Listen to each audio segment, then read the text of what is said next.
pivoter l'appareil. Faut tu me prends. De pivoter l'appareil. Pense que C'est comme ça ils veulent quoi. ça a commencé. Faites pivoter votre appareil. Vous ne pouvez pas faire. Donc je suis obligé de soit filmer comme ça.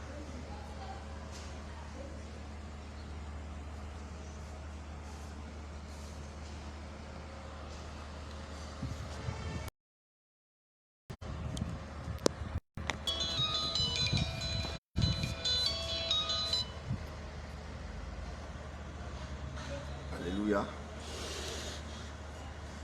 Bien-aimés, nous vous saluons dans le nom de Jésus. Nous vous souhaitons la bonne année, bonne et heureuse année à tous. Que Dieu bénisse chacun de nous, nous accorde une année merveilleuse, une année de grâce, une année de prospérité. Nous allons vous inviter à vous connecter parce qu'il est l'heure, nous avons promis 15 heures GMT. Connectons-nous, connectez-vous, faites appel aux frères et sœurs qui ne sont pas encore connectés et qui se connectent. Parce que nous voulons que ce direct soit bref. En 30 minutes, peut-être, nous ne voulons pas que cela déborde les 30 minutes. Pour vous permettre de relire le direct. Alors nous allons prier. Père, nous voulons te rendre grâce, te bénir. La Bible dit que c'est par manque de connaissance que le peuple périt. Alors que la connaissance s'acquiert auprès de toi dans la prière. Nous prions maintenant que tu nous conduises en eau profonde. Tu disposes notre pensée, esprit à recevoir, afin que, Seigneur, nous en servions, nous et notre progéniture, comme tu le disais dans le livre de Deutéronome. Les choses cachées sont à l'Éternel, mais les révélations sont pour nous et pour notre progéniture. Béni soit le Dieu d'Abraham, béni soit notre Seigneur Jésus-Christ de Nazareth, qui nous conduit en ce moment, qui dispose toutes choses. Merci au nom de Jésus. Amen. Alors, nous allons rapidement dans le thème. Et le thème nous disait, Marie est-elle mère de Dieu? Dieu avec grand D. Et pour ce thème, nous avons accompagné ce thème avec un sous-thème, la double nature de Jésus-Christ. Le thème, Marie est-elle mère de Dieu, Dieu grand D, et le sous-thème, la double nature de Jésus-Christ. Comme introduction, nous disions que il y a beaucoup de sujets liés à la nature de Jésus et que nous avons du mal à comprendre si nous ne connaissons pas qui c'est Jésus-Christ de Nazareth. Une question comme, est-ce que Dieu meurt? Dieu ne meurt pas. Et pourtant, Jésus-Christ est mort. Une autre question, est-ce que Marie est la mère de Dieu? Si vous dites non, mais Jésus n'était-il pas Dieu? Si, Jésus est Dieu. Jésus-Christ est Dieu. Et pourtant, Marie n'est pas mère de Dieu, mais Marie est mère de Jésus-Christ, homme. Nous allons revenir là-dessus pour que chacun comprenne. Alors cette question, nous rentrons dans notre développement et nous disons que cette question-là a été déjà résolue par Jésus lui-même. Jésus lui-même a pris le temps de résoudre cette question. Mais il avait résolu cette question hautement spirituelle, sur le niveau très élevé, de façon spirituelle. Au point que si tu n'as pas ce niveau-là, il te serait difficile de comprendre ce que Jésus disait, ce problème qu'il avait déjà résolu avec les pharisiens que nous allons lire. Matthieu 22, 41 à 45. Je vais lire la parole de Dieu. Il dit, comme les pharisiens étaient assemblés, Jésus Là, on n'a pas dit Jésus-Christ. On dit Jésus les interrogea en disant, que pensez-vous du Christ? Il n'a pas dit que pensez-vous de Jésus-Christ, mais il dit que pensez-vous du Christ. Mais qui pose la question? C'est Jésus qui pose la question, demandant que pensez-vous du Christ? De qui est-il fils? Il lui répondit de David. Et Jésus lui dit, on n'a pas dit encore et Jésus-Christ lui dit, on dit et Jésus lui dit, comment donc, animé par l'Esprit, l'appelle-t-il Seigneur lorsqu'il dit, le Seigneur a dit à mon Seigneur, assieds-toi à ma droite, jusqu'à ce que je fasse de tes ennemis ton marchepied. Si donc David l'appelle Seigneur, comment est-il son fils? Là-dessus, personne ne lui a répondu, rétorqué la parole. Alors la question était déjà résolue là. Comme aujourd'hui nous disons que Jésus est mère de, comment on appelle, Marie est mère de Jésus-Christ. Marie est mère de Jésus-Christ. Donc on pense que Marie est mère de Dieu. Mais la même question s'était posée à Jésus lui-même. Il leur a dit, si vous dites que je suis fils de David, c'est-à-dire que mon niveau spirituel n'est que le niveau de David. Je suis rejeton de David. J'ai grandi, j'ai été seulement l'homme selon le cœur de Dieu. Mon fils bien-aimé. Il ne s'est pas limité à cela. Au niveau de David, l'homme selon le cœur de Dieu. Mais Dieu encore, comment on appelle, Jésus encore, l'homme qui est né de Marie, a encore gravi d'autres échelons pour atteindre une autre dimension, qui est la dimension Christ.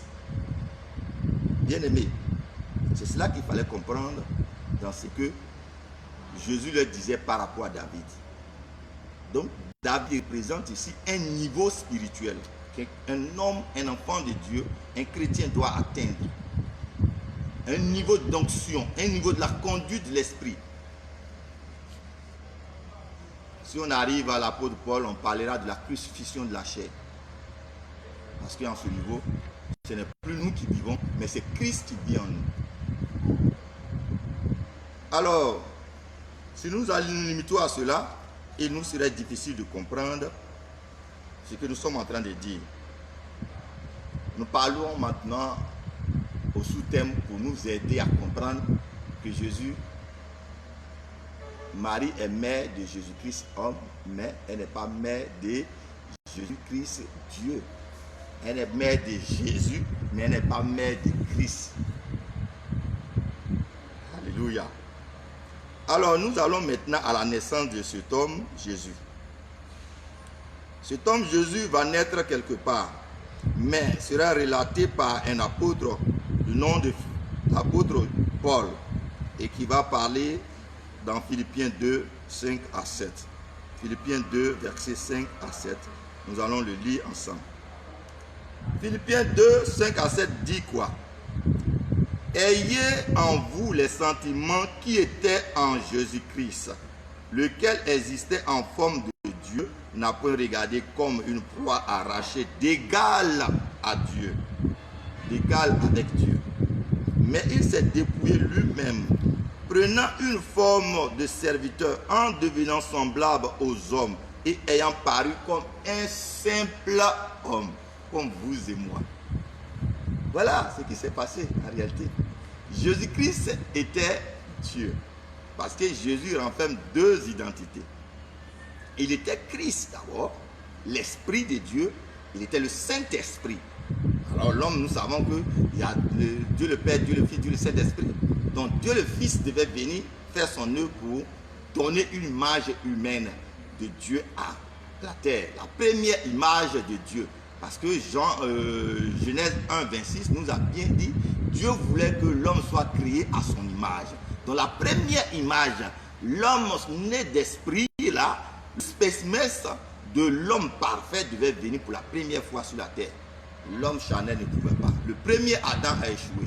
Il n'a pas pu. Donc on nous envoie un second Adam qui est Jésus-Christ, qui viendra marcher dans la parole sans faillir en rien. Et lorsqu'il venait, on dit qu'il s'est fait un simple homme. est apparu comme un simple homme, comme nous autres, ayant les ressentis de l'homme, ayant toutes les caractéristiques de l'homme. Dieu s'est fait un simple homme. Alors vous pouvez me dire, mais comment est-ce que Dieu peut se faire un simple homme?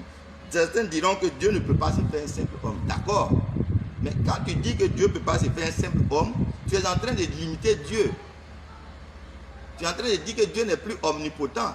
Pourtant, ailleurs, tu dis que Dieu est omnipotent, omniprésent, omniscient. Alors, pourquoi ça t'étonne que Dieu s'est fait simple homme? Si Dieu peut tout faire, s'il peut devenir caillou, il peut devenir cheval, il peut devenir ce qu'il veut, il peut même devenir tout ce qu'il peut réaliser, toutes choses, c'est qu'il a la capacité de devenir un simple homme. Et c'est ce qu'il a fait. Il est devenu un simple homme, comme vous et moi, ayant tous les ressentis d'homme. Alléluia. Alors, ce verset est accompagné d'un autre verset qui est Hébreux 10. Et là-bas, on va bien comprendre ce qui s'est passé réellement. Pour que nous sachions la double nature de Jésus, pour comprendre que Marie a mis au monde Jésus, mais Marie n'a pas mis Christ au monde. Marie n'a pas mis Dieu au monde. Il a mis Jésus-Christ, homme, au monde. Il n'a pas mis Jésus-Christ, entité Dieu, au monde. Parce que cette entité existait déjà avant la création des hommes. Alors, Hébreux 10 nous dit quoi?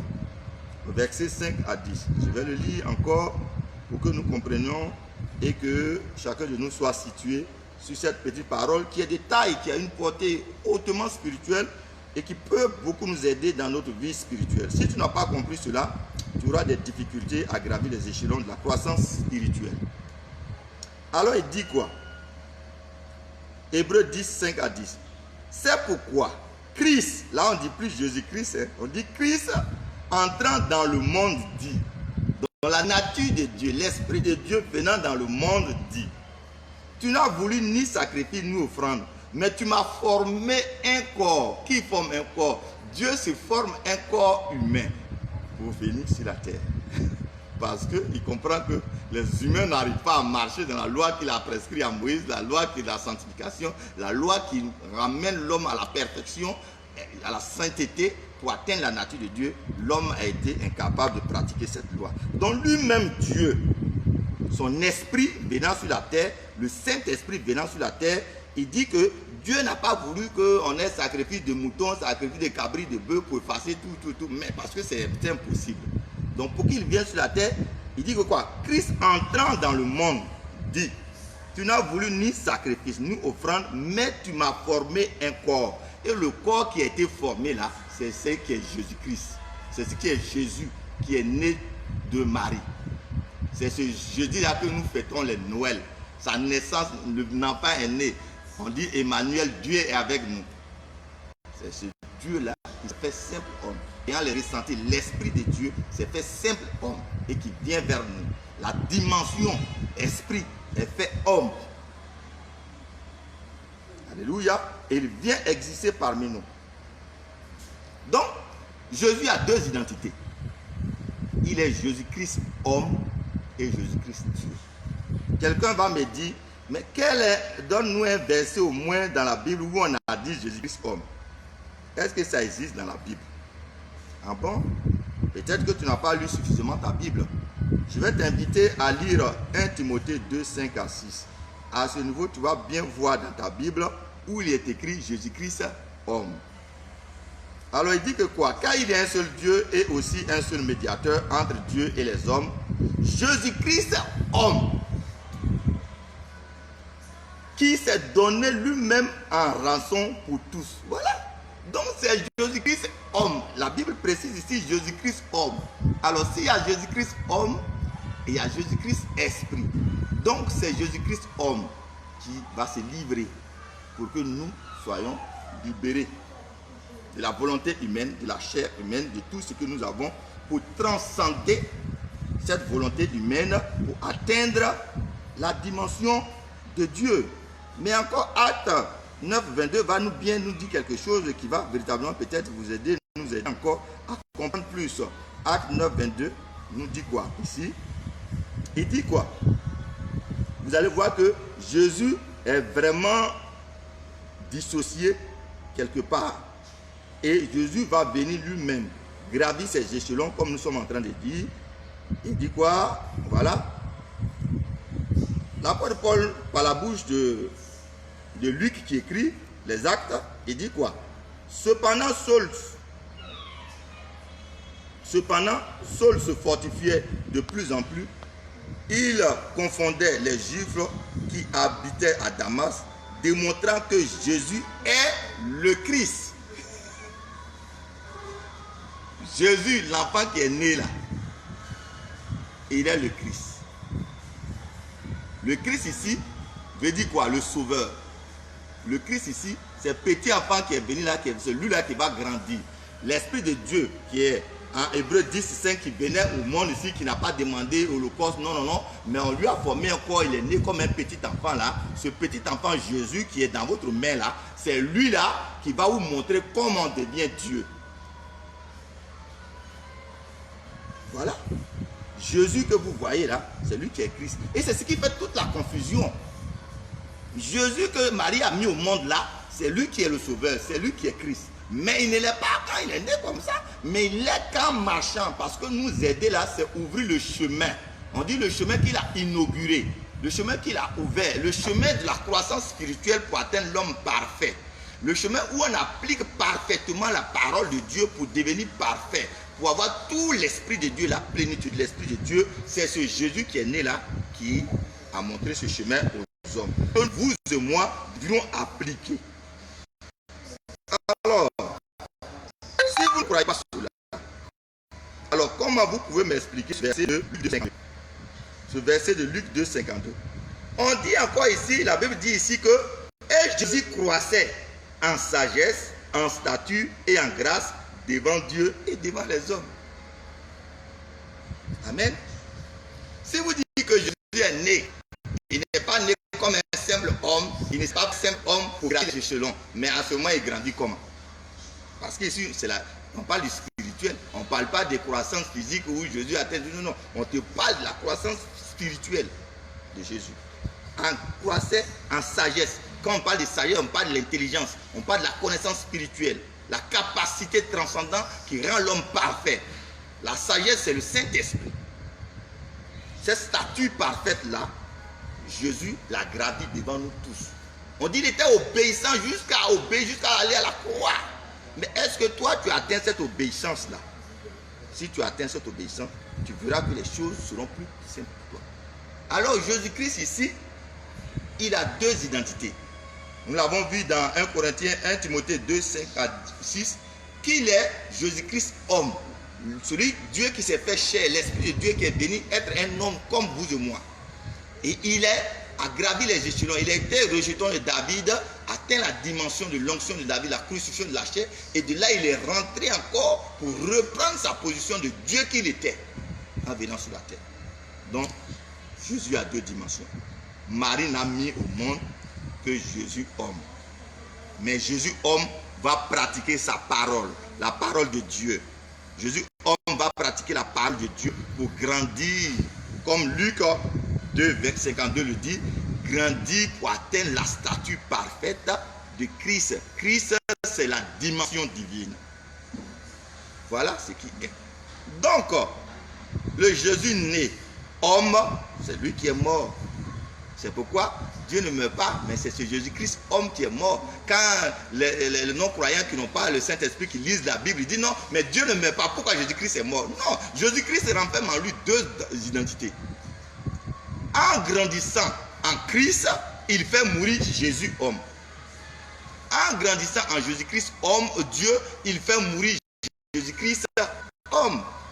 Voilà, c'est pourquoi lorsqu'un enfant, un homme moi grandit en esprit, il fait mourir les œuvres de la chair, il fait mourir la volonté de la chair. Et lorsque toutes ces volontés sont passées, il est devenu fils de Dieu.